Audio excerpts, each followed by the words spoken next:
You clicked on this video because you're in love with Byzantium and the Roman Empire.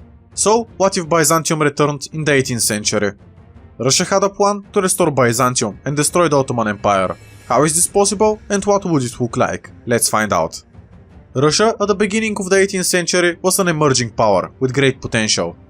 Russia was lacking one thing. This is access to the world's oceans and trade.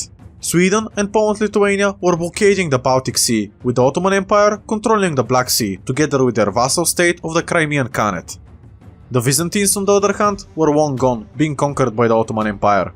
Historically, after the Roman Empire was split into Eastern and Western, the West quickly collapsed, but the East managed to live on for another 1000 years. The Eastern Roman Empire, also known as Byzantium, fell in 1453, when the Ottoman Empire successfully took their capital city of Constantinople. At the time, Russia admired Byzantium because they were a failed Orthodox Christian nation.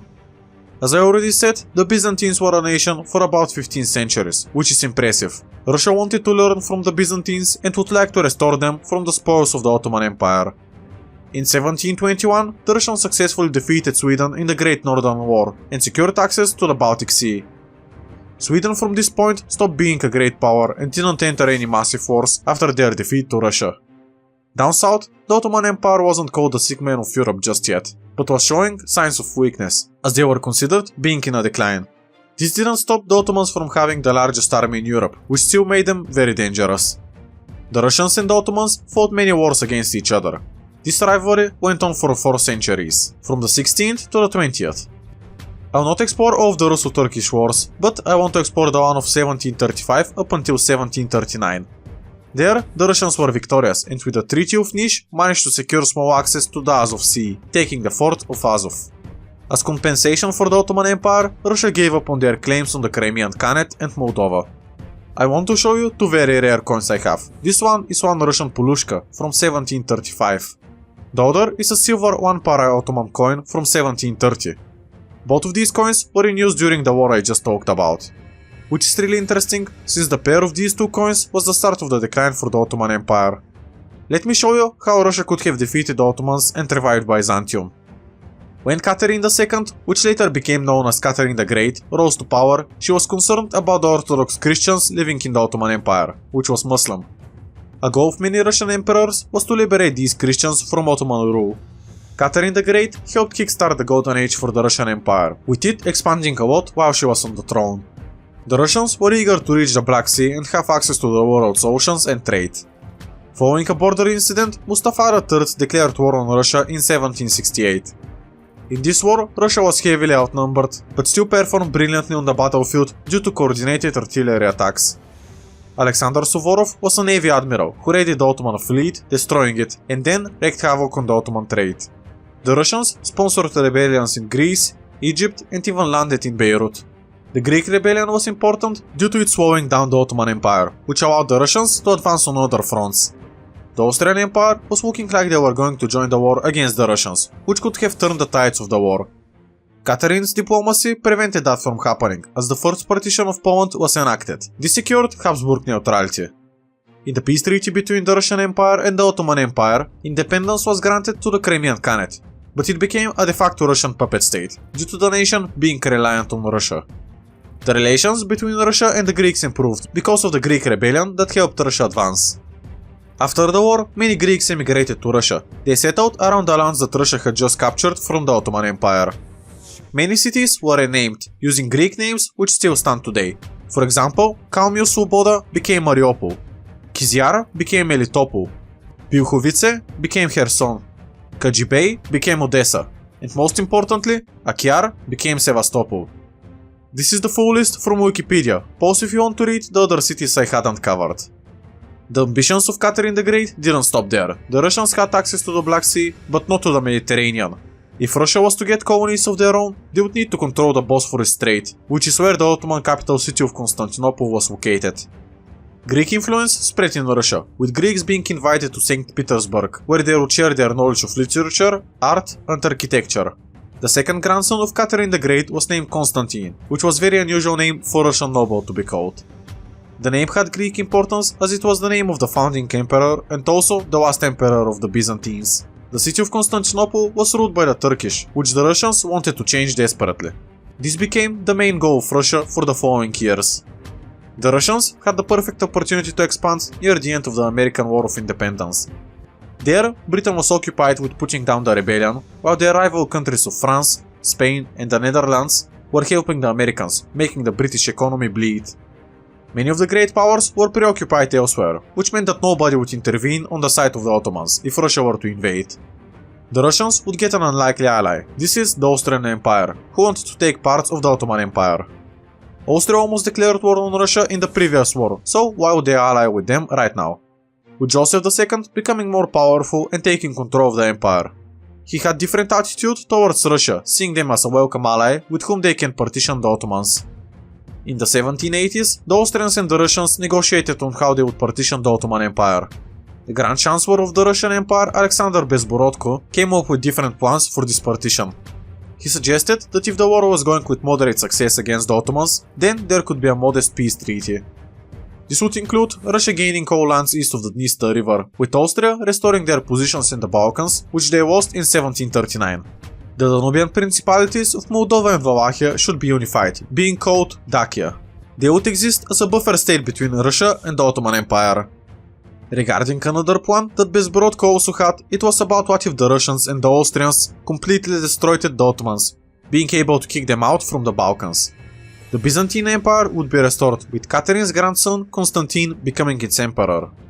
The exact borders of Byzantium were unknown since this proposal was never reached. What was suggested is that Austria, England, France and Spain get something from the Ottoman Empire so the balance of power is not upset. This would most likely include port cities in Egypt, the island of Cyprus or the Levant. The plan was sent to the Austrians, which they accepted, as they didn't object to the restoration of Byzantium. Since Catherine's grandson would become the ruler, as to not make it another Russian puppet state, Constantine would renounce his claims on Russian titles, and be neutral in any affairs regarding Austria or Russia. The Austrians would claim as much of the Balkans as they wanted, with the rest going to Byzantium. The Austrian response was the reason why this plan failed, as it was by all means very stupid.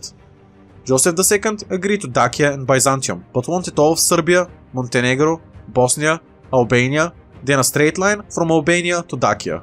To make this even more impossible to happen, Istria and Dalmatia, which were controlled by Venice at the time, would be annexed by Austria. To compensate Venice, they would get the south of Greece, Cyprus and Crete. The Russians and the Austrians agreed on the very south of Greece, the Peloponnese Peninsula, as both countries had different plans for it. The other reason is that when the war happened, because the Ottoman Empire were tricked into declaring war, the Austrians underperformed heavily. The Russians were victorious on land and sea, but wasn't enough for them to win decisively, which means that the first plan of modest gains had to be enacted. Joseph II died in 1790, which made the Austrians quit the war and sue for separate peace treaty. Prussia and Britain were starting to gather forces, which would be sent to help the Ottoman Empire, as to prevent a complete collapse and Russian dominance. This is why Russia stopped pushing and offered peace. In the peace treaty, the Russians only took the land east of the Dniester River and the Ottomans recognized Russia's ownership of Crimea. I came up with a scenario which would ensure a Russian victory without relying on the Austrians too much. I think that Russia waited a bit too much. If the war started earlier, then Joseph II of Austria wouldn't die in the middle of the war, which means Austria wouldn't sign a separate peace treaty. The war should start in 1783, just as the American War of Independence was nearing its end. Historically, Russia didn't start the war, but were invaded by the Ottoman Empire. The Russians managed to provoke the Ottomans to declare war on them, by annexing the Crimean Khanate, and then Empress Catherine visited these new territories. After this happened, the Ottomans were patient, but war still broke out in 1787, 4 years after that. This means that Russia should annex the Crimean Khanate in 1779, if they want to be at war in 1783. The war lasted for 5 years, so if you keep that the same, Joseph II of Austria wouldn't die in the middle of it. Now, as for how Austria could perform better, I suggest that according to their performance, they will annex as much territory as they occupy. Remember when Austria was calling for all of these lands, but were completely destroyed by the Ottomans and didn't do anything significant in the war. This would resolve that problem, and Russia would suggest leaving Venice out of this conflict. This would hopefully help motivate the Austrians, as during the war only 10,000 soldiers were sent to fight. In comparison, the Russians sent 10 times as much soldiers, so it's not a surprise that Austria performed poorly. A Greek rebellion also helped the Russians in the previous war, so my suggestion is that the plan to revive Byzantium is made public, which should make the Greeks and the other Orthodox Christians want to rebel. This could have some potential backlash from the Great Powers, but in 1783 they were still occupied with the American War of Independence. Russia would also suggest that the United Kingdom can have Egypt, France can have the Levant, and Spain can have Libya. This would hopefully secure the support from these great powers as they would approve for the creation of Byzantium. When the war starts, Austria will perform better, due to them fielding a larger army and would be motivated to capture as much as possible. The Austrians would try to capture Niš, but the city was heavily fortified. Austria had 10,000 soldiers surrounding the city. Out of pure determination for quick gains, the army would be ordered to storm the fortifications. It was declared that whoever managed to reach the top of the fortifications first and wave the Austrian flag would receive 100 times his annual salary. The Austrian army was very motivated and managed to take Niš without losing too much men. The Russians would still perform well on land and sea, with Wallachia and Moldova supporting them, due to them approving of Russia's plan for Dacia after the war. The Greeks would rebel nationwide, which would only strain the Ottoman resources. The war wouldn't take 5 years in this timeline, but maybe 3, finishing in 1786. In the peace treaty of Constantinople, Dacia would be formed, but Austria would take some of their western lands. Austria would receive Bosnia and Serbia, as well as the fourth city of Nikopol. Cyprus would be awarded to Austria, if they want to use it to trade lands with Venice. The rest of the European parts of the Ottoman Empire would be used to create Byzantium, with Constantinople becoming its capital. I would assume that the Ottomans would soon be partitioned by the remainder of the European states, but the French Revolution just 3 years later could change that. This is assuming that other European countries are busy with their own internal affairs, so they won't have time to fight the Ottomans. As for Byzantium, it's impossible to know how this new Byzantium would look like, but we can take some informed guesses regarding what the Russians wanted out of it. Catherine was knowledgeable about Roman history. One important thing is that Catherine never mentions the Byzantine Empire, as she calls it the Greek Empire. We can assume that the Greeks would be the upper class, Greek culture would be promoted, and the next emperor would be half Greek. The Russians had no idea what a Byzantine constitution should look like, so they would create something basic and let the Byzantines figure it out for themselves. Apparently, nobody was commissioned to read into the history of the Byzantines and create a proper constitution. There are many people in Russia who are knowledgeable and could offer help, but they were never asked. With this scenario, I assume that this might change. The capital of Byzantium would of course be Constantinople. We can assume that Russia would add to the constitution that Russian ships should have free passage through the Bosphorus Strait.